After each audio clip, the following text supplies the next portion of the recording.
I want my son. You can't have him. Sunday, a network television premiere, Kramer versus Kramer. Life to live. I tell you, I had a great time today. I haven't laughed so much in months, thank you. What about this afternoon?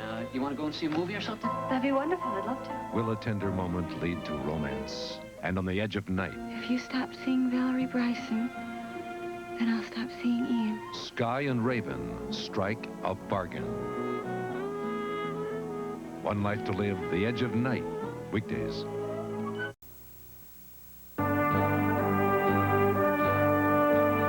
Tonight, Robert Redford is Brubaker, a network television premiere, following That's Incredible.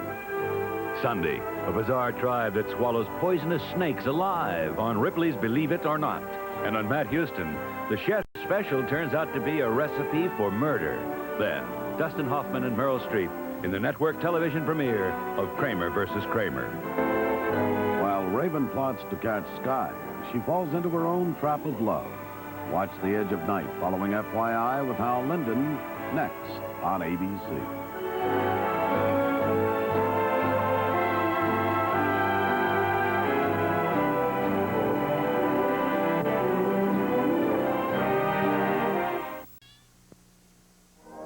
To understand television today, you've got to know how the pieces fit.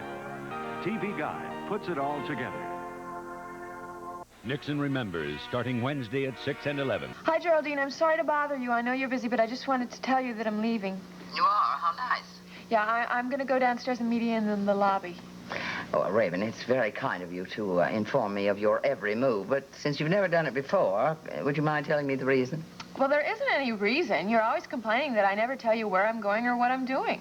Oh, I see. This is the beginning of the Reformation, is that it? Oh, well, it's always good to turn over a new leaf now and then, isn't it? Anyway, has your nephew been in today? Aha! What do you mean, aha? It's a perfectly legitimate question. He owns the place, doesn't he? Oh, yes, my dear. He owns the place, and he's been here most of the day, getting used to everything, meeting the staff, looking through the viewfinders of every camera, and stumbling over the cables, just like every new person at the studio. Mm-hmm. Well, is he still there? No, he's been gone for some time, and I don't know where you can reach him at the moment. Well, what makes you think I want to reach him? I'm sorry. I misunderstood the question. Anyway, if you do happen to speak to him today, will you kindly mention where I am? And where would that be? I mean, aside from out with Ian Devereaux. I'll be at Armando's. We're having dinner with Ian's sister, Camilla. Oh, yes. I haven't met Camilla as yet, but already I feel sorry for her. Why? Well, the first time you dined with her, she was one of a party of 5. Tonight will be a threesome. Oh, no. It's going to be a foursome. Camilla has a date. I just don't know exactly who it is yet.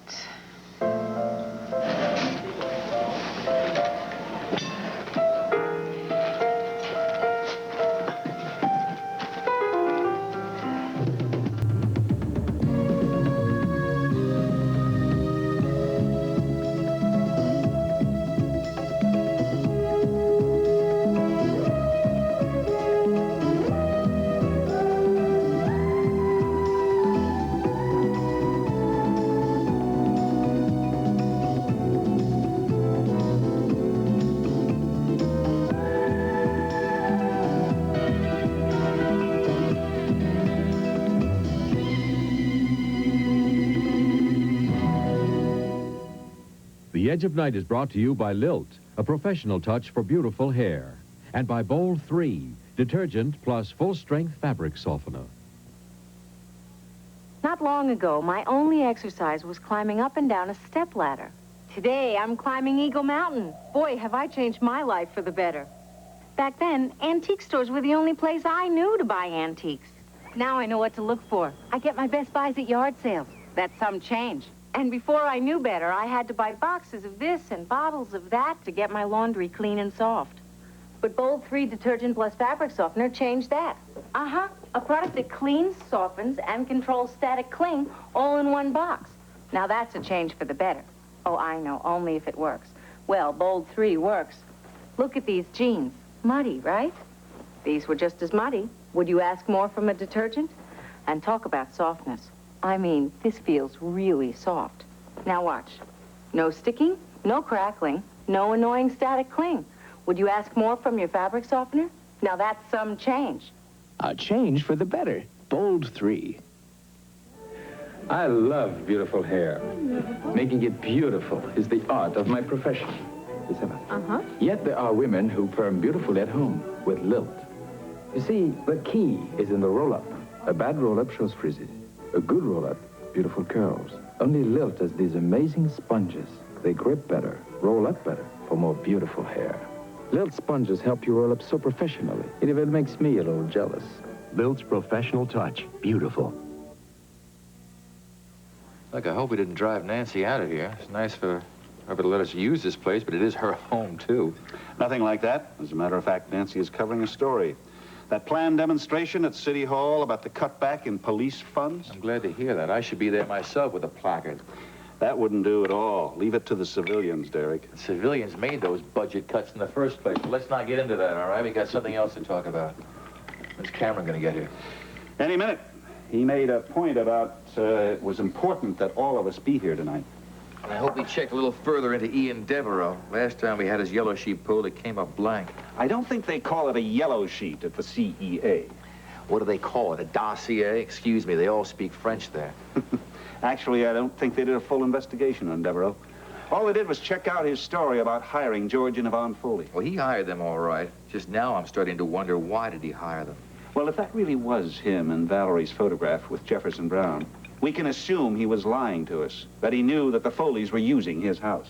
Yeah, that's true, Mike. That means he set up that whole act with Raven. And if Raven knew that... She mustn't know, Mike. Cameron's right about this. We got to keep this tight to the vest. I just wish we knew more about what game we're playing. Well, it's for sure they're working together. They're after the same thing, what Jefferson Brown is selling. And that may turn out to be this famous phone book that David keeps talking about. Yeah, speaking of phone.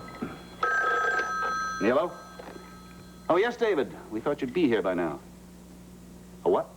A slide projector? Well, yes, as a matter of fact, I do. It'll be set up by the time you get here.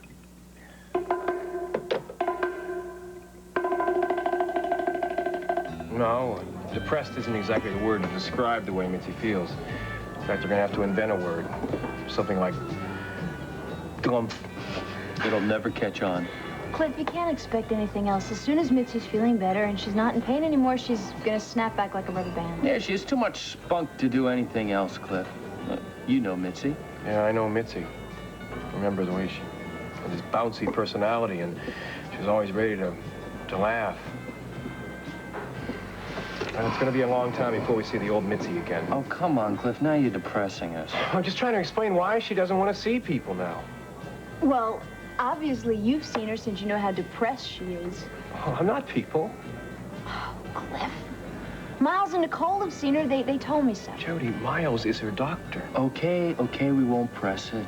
We'll see her whenever she's ready for it. Jim wanted to see her, too. Mitzi begged me to keep him away. She feels responsible for the theater postponing its show.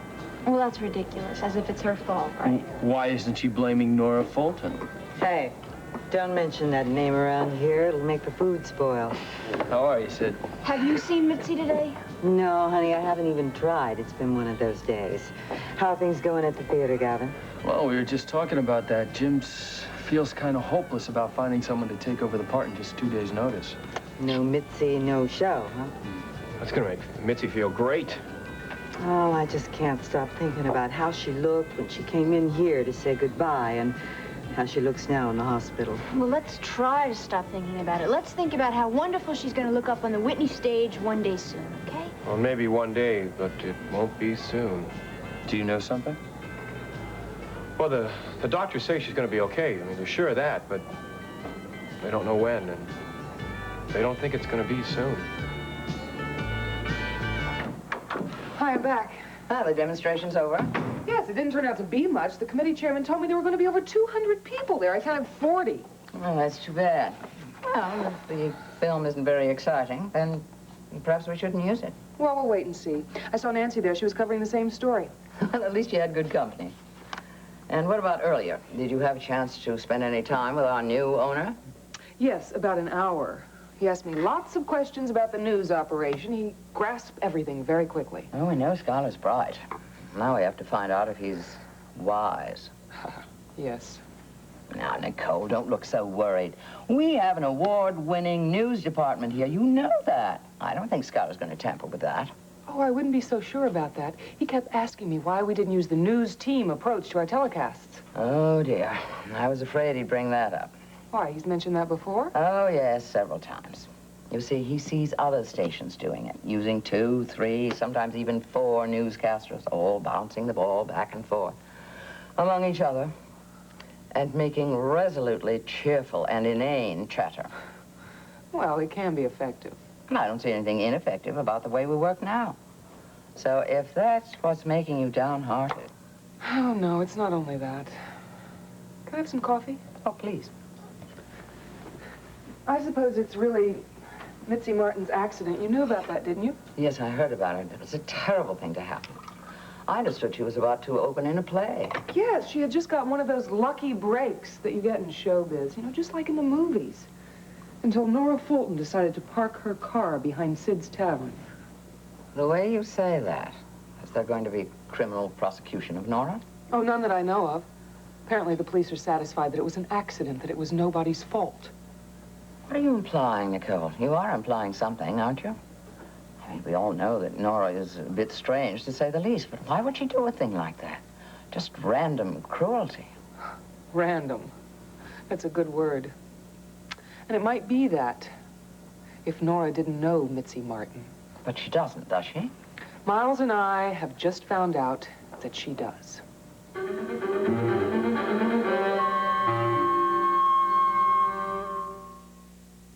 Hey, big buddy. Oh, you'll be scrubbing those mildew stains for hours. We got a tennis game. I don't want to scrub, but I promised Emily. Oh, you don't have to scrub, not with Tilex Instant Mildew Stain Remover. I can't clean this without scrubbing. Tilex can. It's powerful. Just spray it, then leave. Mildew stains begin to disappear on contact with no scrubbing.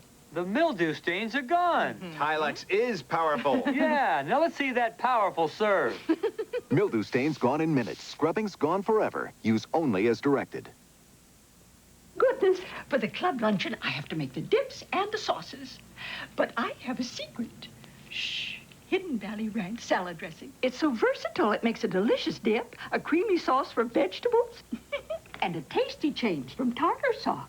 Delicious dip, Helen. Oh, and thank you. I love your fish sauce and that fabulous vegetable sauce. I must have the recipe. Sorry, that's my secret. Oh. Hidden Valley Ranch. It's more than just a salad dressing. Yeah, Cliff told me that you guys didn't get to see Mitsy. I think she's probably just not up to having company right now. Well, we'll get in there tomorrow to see her. We did hear from the doctors, though, that they think she's gonna recover okay. Yeah, that's something, isn't it? Well, come on, let's find you guys a table. Darling, over here. Oh, I forgot to tell you. Mrs. Rivera has been asking for you. Well, there goes our quiet dinner for 2. Never mind, come on. Hi, guys. I'll talk to you later. Yeah. Ms. Revere? Virginia, darling, how nice to see you again. It's Valerie. Yes, of course. And you? How are you this evening? I'm hardly making it, but that's okay. Oh, well, why don't you both join me? I'm expecting dear little Raymond in a little while. We could make it a foursome. Oh, we wouldn't want to intrude. Oh, don't be silly, darling. I much prefer it. Raymond has everything you could possibly want in a man, except conversation. Please. It's up to you. Besides, I really would like to talk about our theater situation, if Victoria wouldn't mind. Valerie doesn't mind either. Do let me get you a drink, my dear. Miss? That's the first time anybody's called me miss in years. What can I get you? Oh, do give these nice people anything they'd like, please. I'm afraid I can't recommend the white wine. It's a bit young. I thought you liked him young, Mrs. Revere. Clever girl. Well, anyhow, why not a bottle of champagne? Buffy, we're hardly in a position to celebrate. You do like champagne, don't you, my dear? Yes, as a matter of fact, I do, but as Jim says... Oh, a bottle of your best, please. I'll leave the choice to you. Well, I've only got one best, Mrs. Revere, coming up. Now, come on, tell me what's happening. All I know is from Raymond. who says that you are planning to postpone the opening indefinitely. Well, Buffy, you know the problem. We lost our first ingenue, and now we've lost our second. She was in a car accident yesterday, right outside this restaurant. But there must be hundreds of fine young actresses that you could find to replace her, aren't there? Yes, but then we'd have to find her, and then she'd have to learn the lines, and we'd have to work her in. It's going to take a couple of weeks, Buffy. And yes, it's a drag. I mean, the posters are up and the invitations have been sent out. Yeah, don't forget about the advanced sales. Think of all the money we have to send back. Yeah, well, think of all the friends that I have invited to the opening. Some of them are coming from a very long way. One of them is even coming back from Japan. I'm sorry, Buffy. With no ingenue, there's no play. Well, of course, you know your business, darling, but isn't there one person who could play this part to perfection? Who do you mean? Well, I was thinking of the girl who created it originally. You mean in the Broadway production? Mm-hmm. Janie Walker? Sure, she'd be terrific, but not in our little theater. Well, it seems big enough to me. Well, first of all, Jim couldn't afford her. And who knows if she'd want to do it? Isn't she out in Hollywood doing a movie or something? At least waiting for a movie. Well, she may be tired of waiting. In fact, I'm sure she is. How can you be so sure? Oh, because I spoke to her about it. You spoke to Janie Walker? Yes. Wasn't difficult. I called a friend who called her agent, who called her, and she called me, and there you are. Buffy, are you kidding? Not at all. She said that she was bored out of her mind waiting for the right Hollywood role, and that she would be very pleased to play the role of Angela again. That's wonderful. That's wonderful. Of course, I told her that it wasn't up to me, that you were the producer, and that you would have to approve of the idea. Yes, of course I approve of her, but I can't afford her. Well, that's been taken care of, too. What did you say? I made her a very attractive offer. Her agent found it acceptable. So now the only question is she acceptable to you? Buffy, I can't believe it. You are to call her at home tonight, if you're interested. Here's the number. Yes, but did she say when she could start? Tomorrow, she said. And since she knows the part so well, there can be no need for any postponement. Buffy, you're more of an angel. Oh, oh, do be careful. If Raymond comes in, he'll be jealous. Here we go. Champagne. Just in the nick of time. Oh, champagne. Good celebration, Jim. Jim has found someone for the part of Angela. Do you mean it? Janie Walker, the original? You're kidding. That's fabulous. That means you won't have to postpone the opening, will you? Nope. We're going to open on time. Wow. That's going to make Mitsy feel just terrific.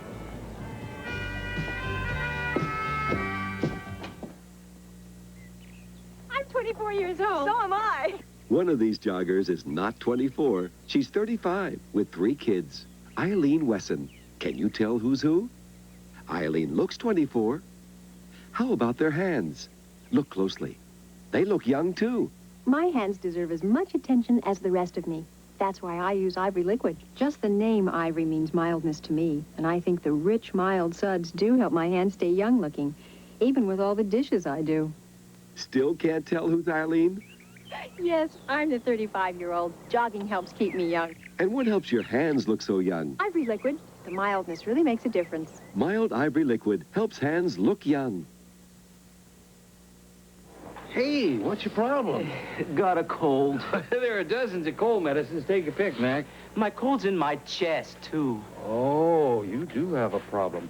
Try Head and Chest. It's brand new. Head and chest is different? Mm-hmm. Different from the leading cold medicine because it helps clear your head and clear your chest. New Head and Chest clears your head by draining nasal passages so you can breathe easy with no drowsiness.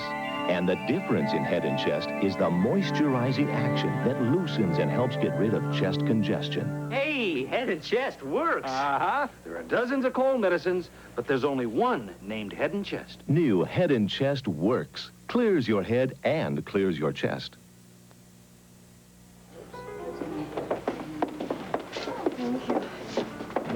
Spencer, what are you doing here? Good evening, Raven. It's nice to see you again. May I?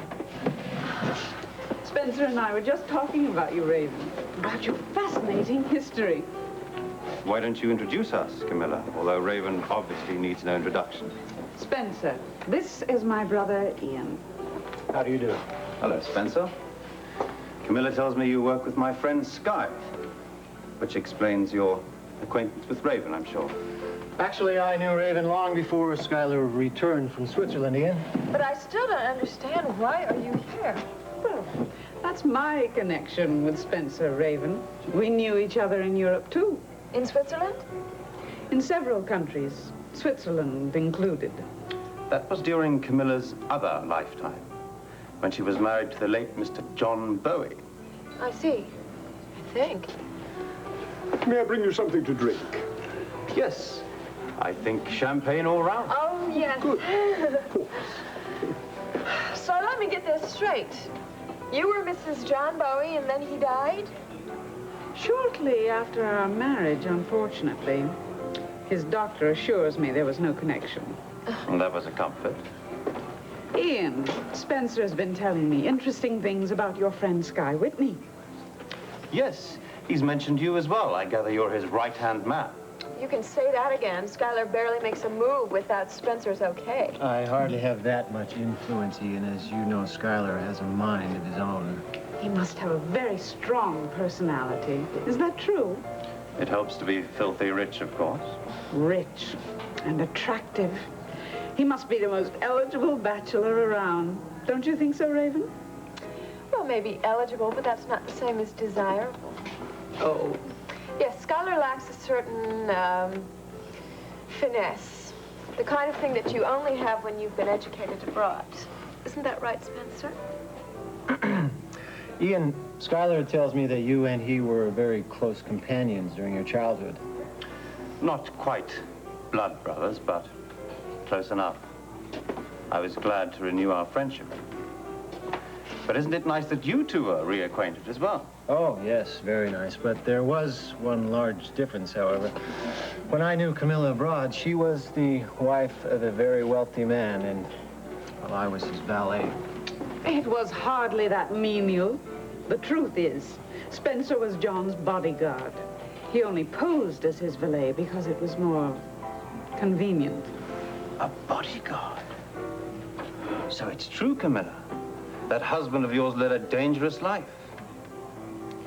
I don't understand men like that. For myself, I prefer peace and quiet.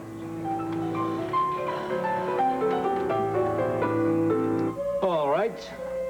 Let's have another look at Mr. Ian Devereaux. I'll get the lights. Good. Now, this is a photograph of the man who met with Jefferson Brown in Lucerne. And here's the electronically enhanced version of that photograph. This was supplied to us by Valerie Bryson. Still think that's him, Mike? I have no doubt of it. Do you? Yeah. Well, we have more than your information now. We have some background data that suggests that Devereaux would definitely have been interested in contact with Jefferson Brown. Good. I'm glad to hear that. Makes me feel better. We have another photograph of Devereaux. As you can see, that's quite a bit clearer. Where did that shot come from? It's from our own files. So the CEA does have files on him, huh? Yes, we do. Now, this is the Devereaux home in France. It's just outside Grenoble. That's where his father was in the wine business. He retired while he was still quite young, managed to spend most of the money he made, too. So Ian Devereaux isn't really that rich? Well, he lives well, but financial data indicates he's on the edge. Hey, what about all those investments he told me he handles? Well, he's not a licensed broker. He has a few clients he advises. They're usually old people who are living abroad with investments in this country. Is that all he does for a living? I would doubt that, or he wouldn't be in your files.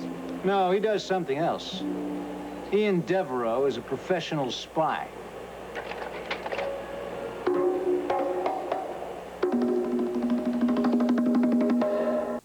All over America, dogs are catching it. Mommy, Butcher's got it. Look! It's the Hi-Pro Glow. The glow of good health. Eat it. I think he's got it. It's the Hi-Pro Glow. A shiny coat and bright-eyed energy, and it comes from Purina High Pro Dog Meal. Purina High Pro gives your dog more protein than any leading dog food to help give him strength and energy on the inside, the glow of good health on the outside. Give your dog the glow of good health. Give him the High Pro Glow. Ryan's Hope. Pat and Amanda learn to share the wonders of a new and promising love. You have a way of making me believe that anything is true. Ryan's Hope. So what you're telling us, David, is that there's much more to the story of the mysterious Foleys. Well, they were Confederates. Yes, we're sure of that. That was an act Devereaux was putting on. Pulling a gun on Foley was just a fake, wasn't it? All done for Raven's benefit. We believe that Devereaux hired the Foleys abroad and sent them here for the specific purpose of learning more about Jefferson Brown. Now, I want you both to understand that Devereaux must not know we suspect him of anything. Now, I can't emphasize this too much. See, he is completely unaware of the existence of this file, and we have to keep it just that way. But if he has any knowledge of the phone book, the list of CEA agents... Well, no, we believe that he's after it, Mike, but we know that he can't possibly have it. Of course not. If he had it, he would have used it by now. Exactly. I have to return to Washington tomorrow and confer with my superiors and decide on our next movement. In the meantime, You want our complete silence, right? Don't even try and get next to the man, Mike. And you too, Chief. Just keep away from him. We want Devereaux to go on feeling completely secure. Wait, it's not Devereaux that you're interested so much as it is the document itself. You think he'll lead you to it, right? Well, he knows a great deal more than any of us, that's for sure. And we would give a great deal to know what he knows. You're certainly not going to get it out of him with a rubber hose. No, there's no chance of that. In fact, the best, or the ideal way, is to get the truth from someone who's close to him.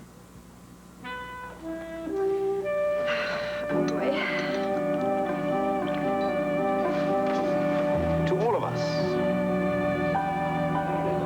To you.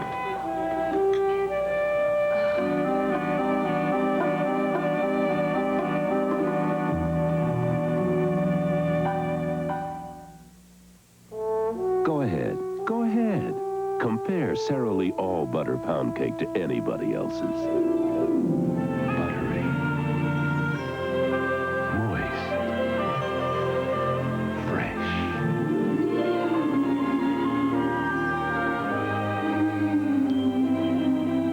Compare? If you ask me, nothing tastes like Sara Lee. Nobody doesn't like Sara Lee. If I take some Heinz ketchup at the start of your meal and put it right here, and put this other well-known brand right here, something amazing happens before you're half through. See? The competition runs. But here's where Heinz winning thickness pays off. Taste. Because on a hamburger or anything else, Heinz is the best-tasting ketchup. So pour on the Heinz, America's thickest, best-tasting ketchup.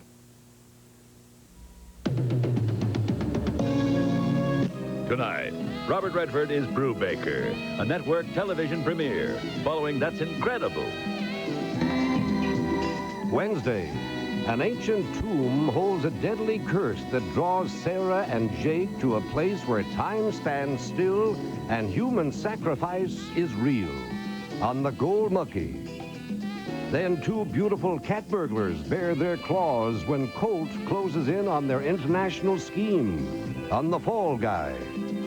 After police close in on the kidnapper of Fallon's baby. And Adam Carrington, the long-lost heir, returns to Denver on Dynasty.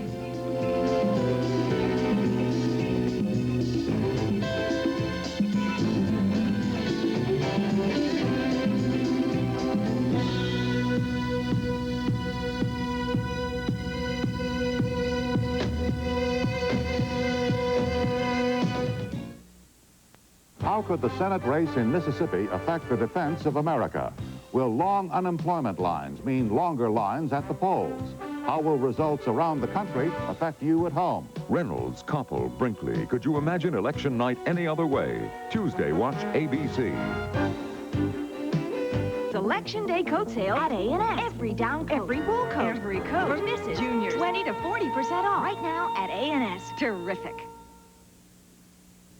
This is Stormfield coming up for you on the 5 o'clock edition of Eyewitness News. A shooting at a Long Island high school. It happened just a short time ago, and a student is now in critical condition.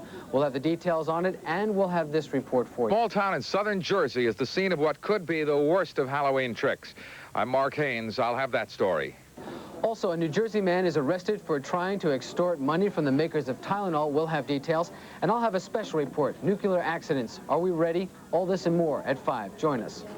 Coverage tomorrow on Eyewitness News. This is the plaintiff, Jeffrey Mayhew. He contends the defendant